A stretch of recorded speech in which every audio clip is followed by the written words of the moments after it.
반갑습니다. 테슬라의 중국 판매 호조가 이어지고 있습니다. 중국 시장과 관련된 내용을 정리하고 왜 3분기 말 그리고 4분기에 중국 내 전기차 판매가 더 많이 이루어질 수 있는지도 함께 살펴보고 EU 관세를 포함해서 주요 소식들 정리하겠습니다. 첫 번째로 살펴볼 내용은 중국 주간 보험 등록수입니다. 지난주 같은 경우 14,000대를 기록하였으며 그중 모델3가 6,000대를 기록하기도 하였습니다. 이 수치를 보게 되면 작년 혹은 재작년보다 더욱더 높은 수치이며 일주일에 14,000대라는 아주 뛰어난 판매량을 계속해서 이어가고 있음을 볼 수 있습니다. 지금 이 자료 같은 경우는 모델3와 샤오미의 SU7 판매량을 비교한 내용입니다. 역시 초반에는 반짝하는 모습을 보여주었지만 시간이 가면 갈수록 모델3와 SU7 중국 내 판매량 격차가 크게 벌어지고 있다는 것을 확인할 수 있습니다. 이번 주 역시 중국 내 럭셔리 브랜드에서 테슬라가 판매량 1위를 기록하기도 하였습니다.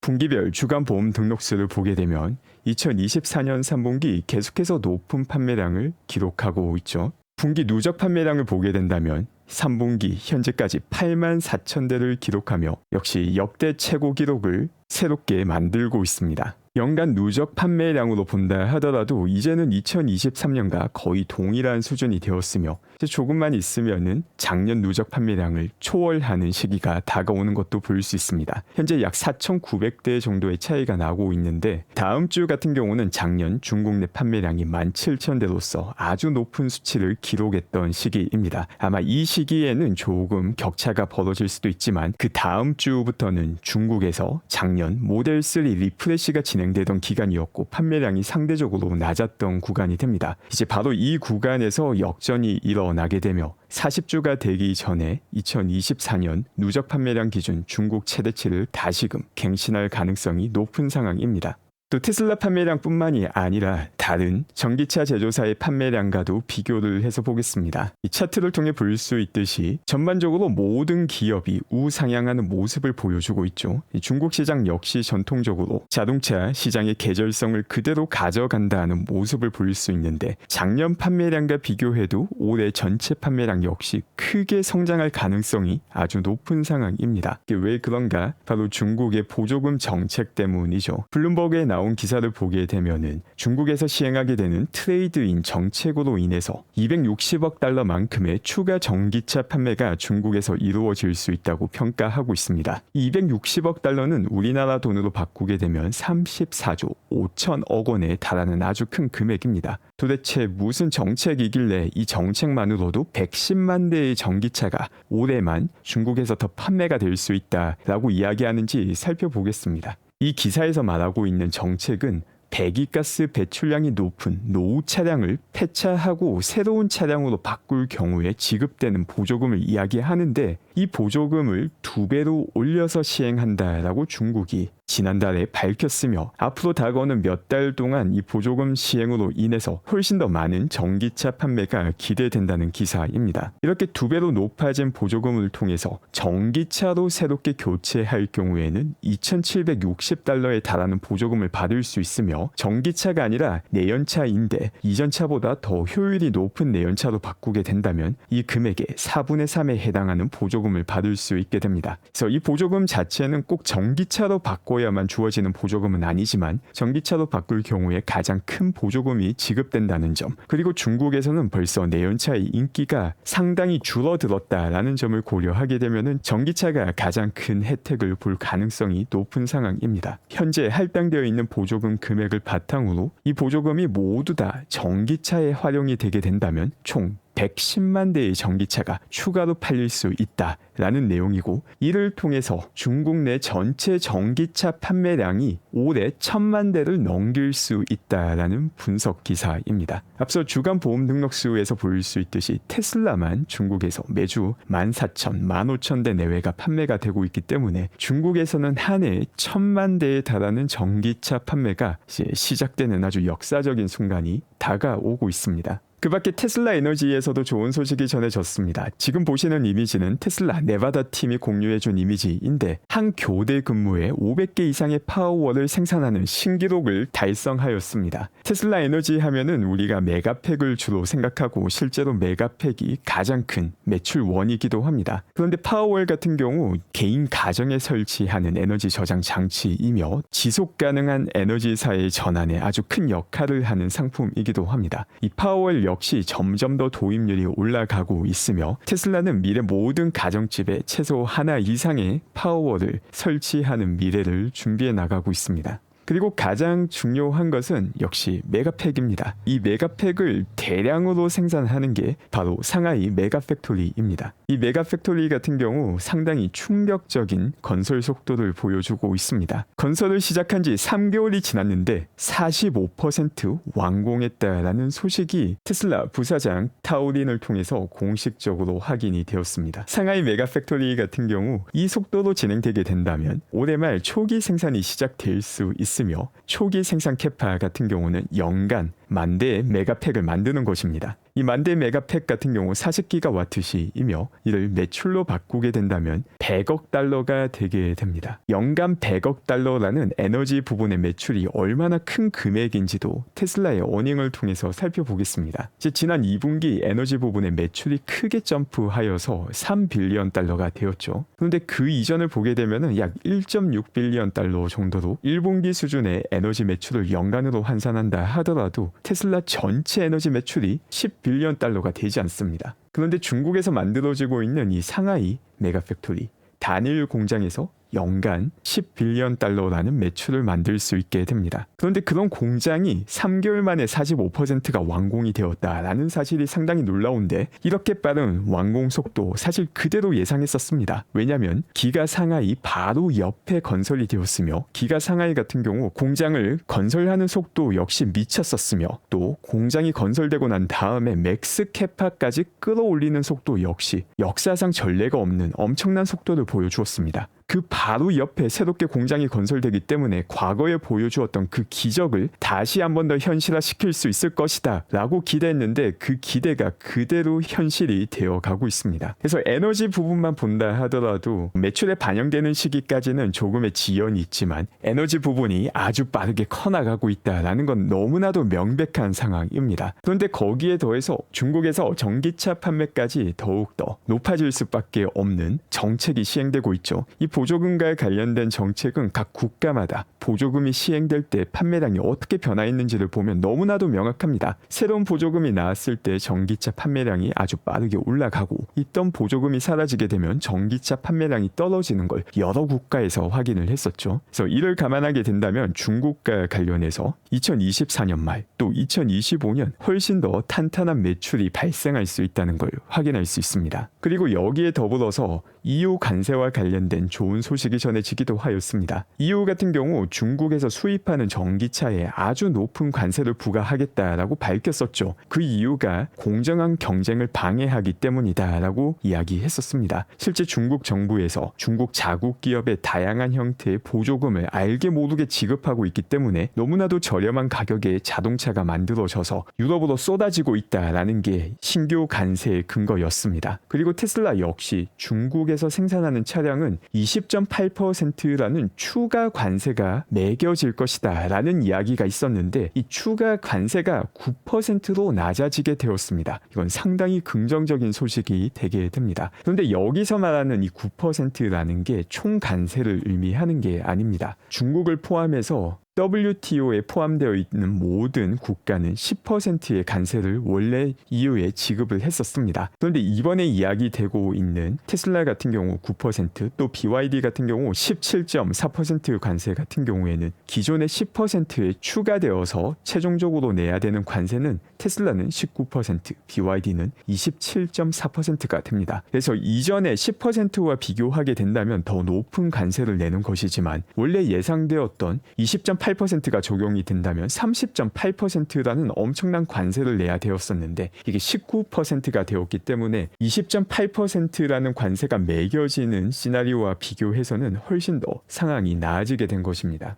또 관세 자체는 11월부터 매겨지게 되지만 이 관세에 대응한 자금을 먼저 확보해야 되기 때문에 지난 7월부터 이 관세에 대비한 가격 인상이 벌써 진행되기도 하였습니다. 중국의 다른 자동차 제조사들과 관세를 비교해 보게 되면 테슬라가 9%로 가장 낮은 수준을 기록하고 있으며 BYD 17%, 진리 19.3%, 사익 36.3%로 중국 정부로부터 얼마나 많은 보조금을 받느냐에 따라서 차등해서 매기고 있는 것을 볼 수 있습니다. 테슬라는 중국 내 기업과 합작 회사를 가지고 있지 않기 때문에 중국 정부로부터 알게 모르게 받는 보조금이 적다라고 판단을 해서 상대적으로 더 낮은 관세가 매겨지게 되었습니다. 그 밖에 웨이모에서 좋은 소식이 전해지기도 하였습니다. 얼마 전 전해드렸던 이 웨이모 차량, 자기들끼리 빵빵거리며 주변 주민들을 미치게 만드는 영상이 많이 화제가 되었습니다. 특히나 새벽 4시에 이런 사건이 일어나서 문제가 많다라는 소식을 전해드렸는데 소프트웨어 업데이트를 통해서 서로 빵빵거리는 문제를 해결했다라는 소식이 전해졌습니다. 굳이 빵빵거리지 않아도 웨이모 차량은 주변에 있는 것만으로도 상당히 높은 소음을 발생시키고 있습니다. 이게 너무나 많은 센서들이 작동하고 있기 때문이죠. 그리고 웨이모 같은 경우 드디어 주간 로보택시 운행이 10만 대를 넘겼다라는 기록이 전해지기도 하였습니다. 웨이모 차량이 총 700대라는 점을 감안하게 되면 한 대 하루 20번 정도 사용이 된다는 것을 볼 수 있습니다. 그런데 테슬라 같은 경우 수백만 대의 차량을 보유하고 있죠. 이런 테슬라 차량에서 하루 20번 정도 로보택시 운행이 진행이 되게 된다면 얼마나 높은 수준의 매출을 발생할지 생각해 볼 필요가 있습니다.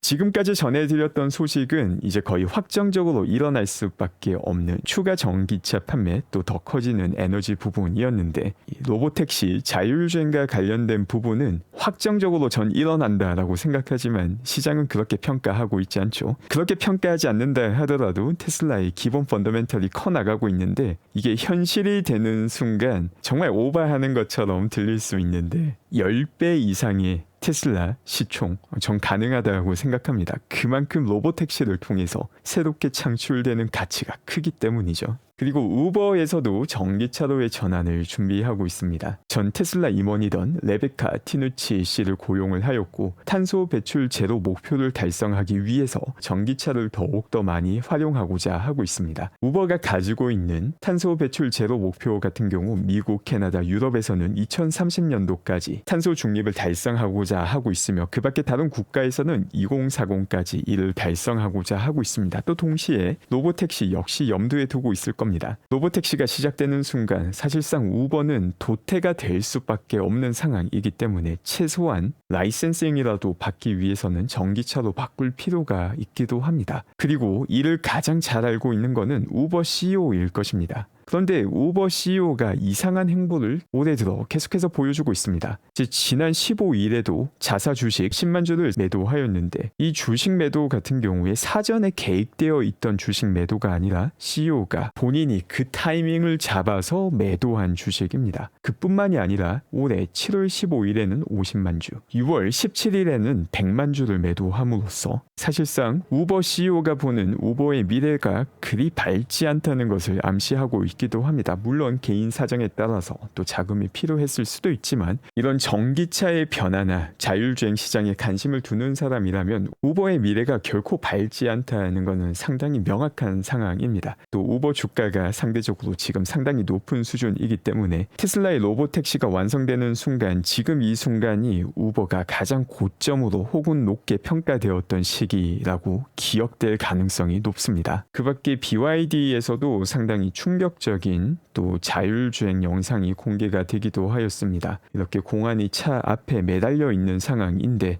자율주행이 진행이 되며 아찔한 장면이 연출이 되었습니다. 또 다행스럽게 어떻게 앞쪽에 있는 차는 인지를 하여서 차량이 멈추게 되어서 큰 사고로 이어지지는 않은 것 같지만 이게 자율주행이지만 같은 자율주행이라고 표현하기에는 그 격차가 너무나 크다는 걸 다시 한번 볼 수 있습니다. 스페이스X에서도 긍정적인 소식이 확인되었습니다. 차세대 인공위성 발사를 FCC로부터 허가받았습니다. 이 차세대 인공위성을 통해서 더욱더 빠른 스타링크, 인터넷 제공이 가능하게 되었습니다. 그 밖에 일론 머스크가 주요 발언을 하기도 하였습니다. 기꺼이 봉사하겠습니다 라는 글을 남겼는데 이게 바로 어제 전해드렸던 트럼프의 제안과 연결되어 있는 내용이죠. 일론 머스크가 원한다면 일론을 고문으로 쓰고 싶다라는 글을 트럼프가 남겼었고 여기에 대해서 일론 머스크가 대답을 한 것입니다. 그리고 이 사진에서도 또 유머를 놓치지 않았는데 지금 일론 머스크가 들어가 있는 이 부서를 보게 되면은 약자가 도지입니다. Government Efficiency를 줄여서 이렇게 도지가 되었는데 이게 일론이 농담처럼 이야기하였지만 지난번 트럼프와 인터뷰에서 가장 중요한 것은 정부의 지출을 효율적으로 쓰는 것이다 라고 말을 하였으며 이게 바로 인플레이션과 직결되는 문제라고 하기도 하였습니다. 이렇게 정부의 효율성을 올리는 이 부서 어떻게 재미나게도 도지라는 약자로 탄생이 되어서 트럼프가 대통령에 당선이 된다면 고문 역할을 할 것이다 라는 선언을 하였습니다. 그 밖에 일론은 가끔 제가 너무 반항적인 건 아닌지 고민될 때가 있습니다 라는 글을 남기기도 하였습니다. 일론의 행보를 보게 되면은 결코 순응하는 법이 없기 때문에 이와 관련해서 좀 불안감을 느끼시는 분들이 많은 것도 사실이죠. 그런데 이 순응한다라는 게 결코